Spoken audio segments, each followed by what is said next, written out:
Welcome to my views and news. Thanks for watching. I have three statements for you.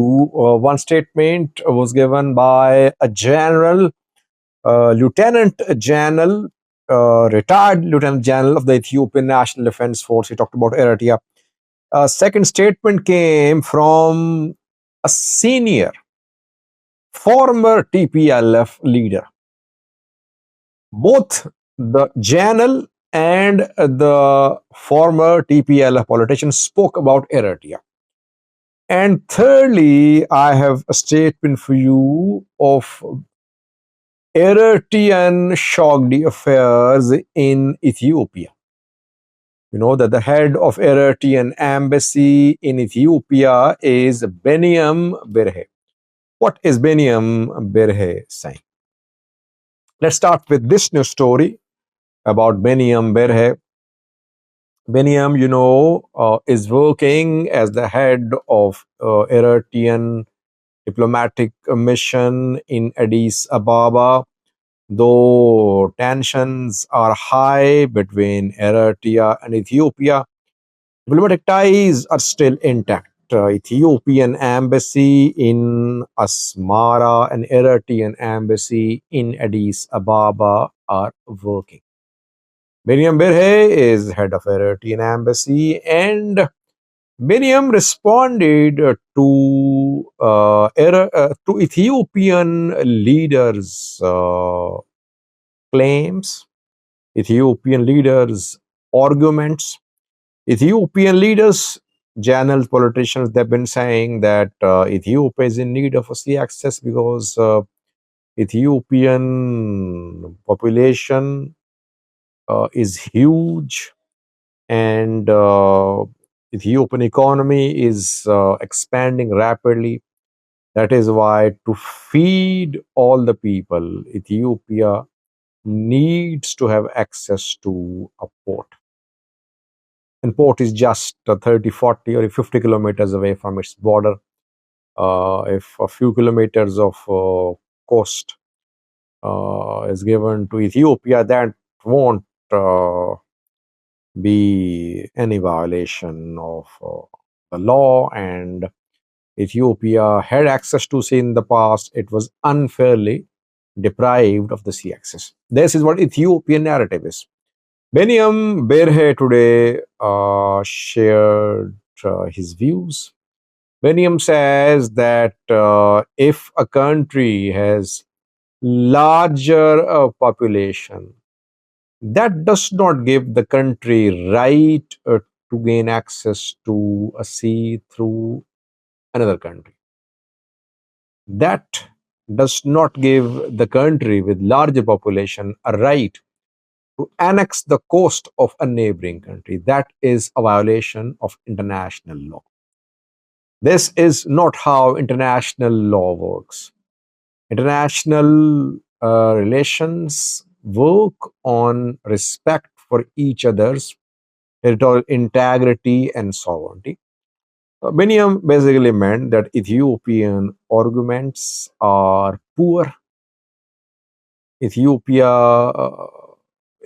leaders are citing those arguments which are not in accordance with any clause of international law.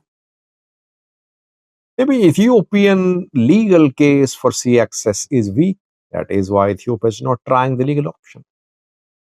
But what Biniam is saying, it makes sense. Secondly, viewers, Gebre Asrat spoke this week about the Simdo Tigray Eritrea reconciliation. Gebre, was part of TPLF for around 10 years, I think. He served as Tigray president when Meles Zenawi was the leader. But when Meles Zenawi signed a peace deal with Eritrea, Gebre Asrat, Abraha, they disagreed with it, and they parted ways with Meles Zenawi. Gebre then founded Arena Tigray Party.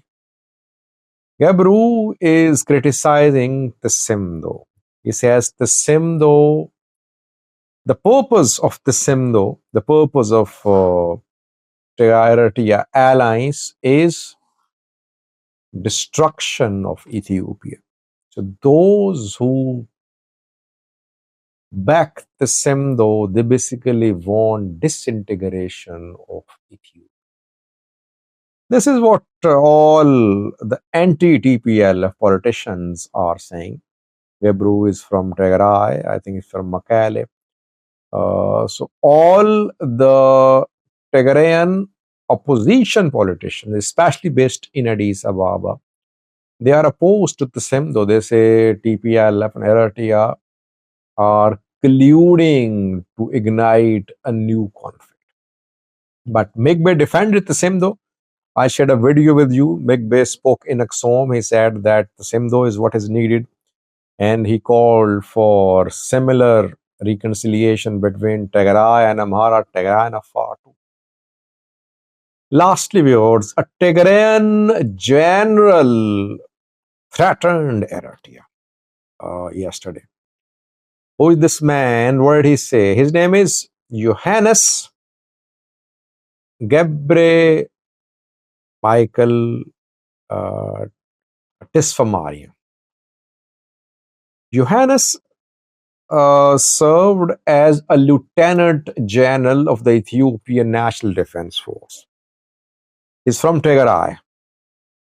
And he worked as the head of UN peacekeeping force in Abyei, which was disputed between Sudan and South Sudan. Yohannes did not participate in Tigray war in support of Tigray forces. Yohannes and another Tigrayan general who served as the chief of staff, they did not participate in Tigray war. And some Tigrayans accuse Yohannes and Yunus of supporting PP. Yohannes talked about Eritrea this week. He said, if war breaks out now between Ethiopia and Eritrea, we won't leave Eritrea with half head shaved. We will shave the head fully this time. What does it mean? Basically saying that if a war erupts now between Ethiopia and Eritrea, Ethiopia won't just be satisfied with taking a few territories.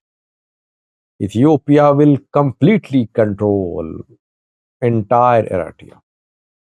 Or he means to say that Ethiopian forces will march to Asmara and Isasawi government will be dismantled. This is what we will do now if war breaks out. This is what Lieutenant General Yohannes is saying. By the way, these retired generals, it seems, cannot live in peace. They want another war. By the way, this man has a degree in peace and security. Yohannes got a master's degree in peace and security from Addis Ababa University. I think Ethiopian Prime Minister also has a degree in conflict resolution. And you saw that the man led the start of a conflict in northern Ethiopia in 2020. And he has not been able to solve any conflict. After 2018 grace period, in which he signed some peace deals with the OLF, with the NLF, Eritrea. After that, starting from 2020, the man has not been able to solve any security-related issues. Talks with Ola failed. Talks with Fano could not start. Deal with TPLF Pretoria could not be implemented. Deal with the Tigray. Pretoria could not be implemented. 2018 peace deal with Eritrea could not be implemented. So conflict resolution degree which the Ethiopian Prime Minister has is not working, by the way. Same is the case with Yohannes degree of peace and security. Maybe he learned at the university about how to start wars. He led peacekeeping force of the UN in RBA, but his statements are provocative about Eritrea. Thanks for watching.